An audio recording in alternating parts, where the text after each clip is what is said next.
कुरिन्थिया 10 उसकी 16 आयत में लिखा है, वह धन्यवाद का कटोरा जिस पर हम धन्यवाद करते हैं कि मसीह के लहू की सहभागिता नहीं। The cup of blessing which we bless, is it not the communion of the blood of Christ? The bread which we break, is it not the communion of the body of Christ? क्या वह मसीह की देह की सहभागिता नहीं जो रोटी हम तोड़ते हैं? पहला कुरिन्थिया 10 उसकी 16 में लिखा, वह धन्यवाद का कटोरा जिस पर हम धन्यवाद करते हैं, क्या मसीह के लहू की सहभागिता नहीं?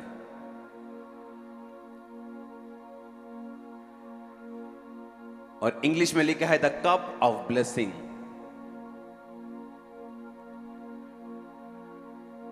यानी जिस कप में जीसस क्राइस्ट का लहू है वो कप ऑफ ब्लेसिंग है जो आपके हाथ में है। वचन क्या कहता है? वचन कहता है कि प्रकाशित वाक्य एक बाइबल की ऐसी पुस्तक है जिसको सिर्फ पढ़ने वाला अगर उसे कोई पढ़े तो परमेश्वर उसे ब्लेस करेंगे। बाइबल का वचन जो है वो सच्चा है, हमें ये मालूम है। और बाइबल का वचन ये कहता है कि द कप ऑफ ब्लेसिंग, यानी वो धन्यवाद का कटोरा, यानी जो जीसस क्राइस्ट का जो लहू है उसे हम कप ऑफ ब्लेसिंग बोलते हैं। जिस कप में वो लहू है, क्या वो, उसने कहा क्या मसीह के लहू की सहभागिता नहीं?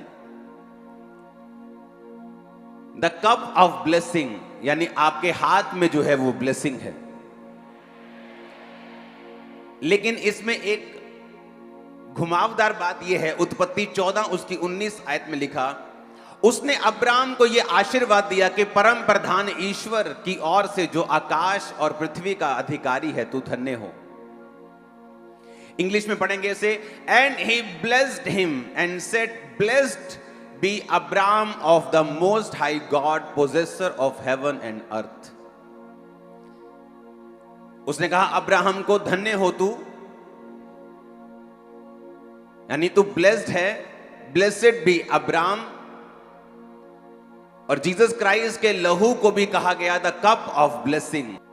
जब इस ब्लेसिंग शब्द को हम इब्रानी ओरिजिनल भाषा में पढ़ते हैं तो इस ब्लेसिंग का मतलब है ग्रीक भाषा का 1288वां शब्द। बाराक का मतलब है इंप्लीकेशन टू ब्लेस गॉड,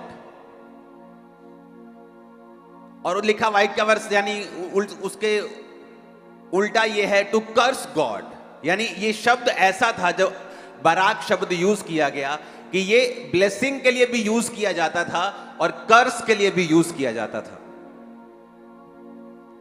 तो जब परमेश्वर ये कहता है द कप ऑफ ब्लेसिंग, कि वो कप, वो धन्यवाद का कटोरा, वो ब्लेसिंग का कटोरा जो तुम्हारे हाथ में है, जिस पर हम धन्यवाद करते हैं, क्या वो मसीह के लहू की सहभागिता नहीं है?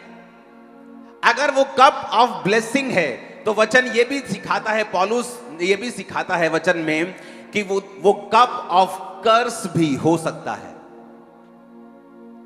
एक ही शब्द बाराक जब बोला जाता है तो उसे ब्लेसिंग देने के लिए भी बोला जाता है और उसे श्राप देने के लिए भी बोला जाता है। और इसीलिए पौलुस ने कहा, जब हम पहला कुरिन्थियों 11 उसकी 17 से 34 आयत को पढ़ते हैं,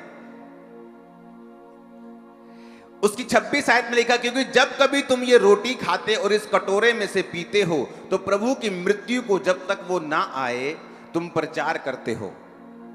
जो कोई अनुचित रीति से प्रभु की रोटी खाएगा और उसके कटोरे में से पिएगा वह प्रभु की देह और लहू का अपराधी ठहरेगा।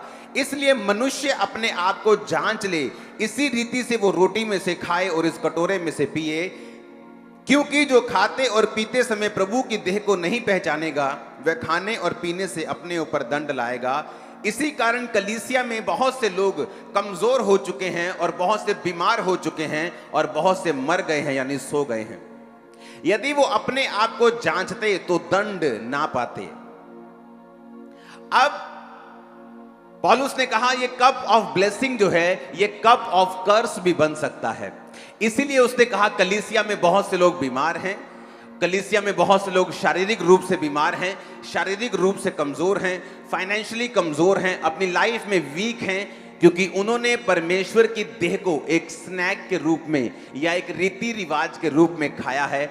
उन्होंने अपने आप को जांचा और परखा नहीं है उस देह को खाने से पहले। क्योंकि अगर परमेश्वर बराक बोल सकता है अब्राहम को आशीष देने के लिए, तो वही बराक वो कर्स देने के लिए भी बोलता है। और उसी तरह से जब ये कप ऑफ ब्लेसिंग आप ले रहे हो, ये कप ऑफ कर्स भी बन सकता है अगर परमेश्वर के वचन में लिखा, अगर तुम खाते और पीते समय प्रभु की देह को ना पहचानो।